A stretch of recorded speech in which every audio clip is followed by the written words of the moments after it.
বগুড়ায় অন্যের হয়ে এসএসসি পরীক্ষা দিতে গিয়ে ধরা পড়লেন এক কলেজ ছাত্রী।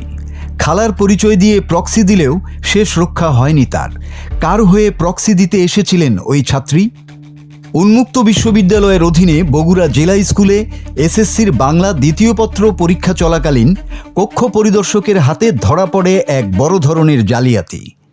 প্রবেশপত্রের ছবির সাথে পরীক্ষার্থীর চেহারার অসঙ্গতি দেখে সন্দেহ জাগে পরিদর্শকের।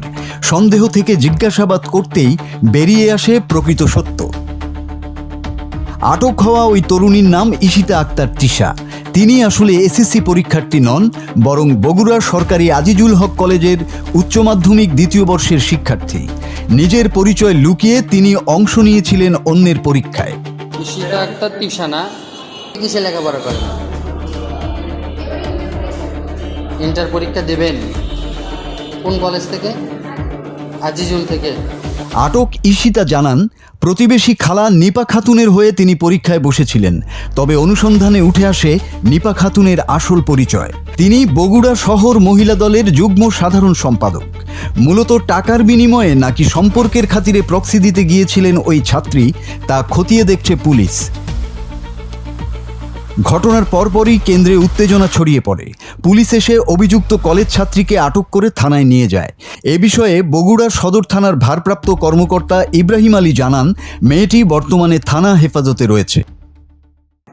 উন্মুক্ত বিশ্ববিদ্যালয়ের এসএসসি পরীক্ষার্থী যে পরীক্ষা চলেছিল সেখানে একজন ভুয়া পরীক্ষাতে আটক হয়েছে। সংবাদ পাড়া আমি আমার জরুরি অফিসারকে সেখানে পাঠাই। তারপর তৃষা নামে একটা মেয়েকে পরীক্ষার্থী কর্তৃপক্ষ আমাদের হাতে মেয়েটাকে তুলে দেয়। আমরা মেয়েটাকে মহিলা পুলিশ সহ হেফাজতে নিই। মেয়েটাকে হেফাজতে নিয়ে থানায় নিয়ে আসি। যে পরীক্ষা নিয়ন্ত্রণ কর্তৃপক্ষ তারা বলে যে অভিযোগ দেবে। এখন পর্যন্ত অভিযোগ দিতে আসে নাই।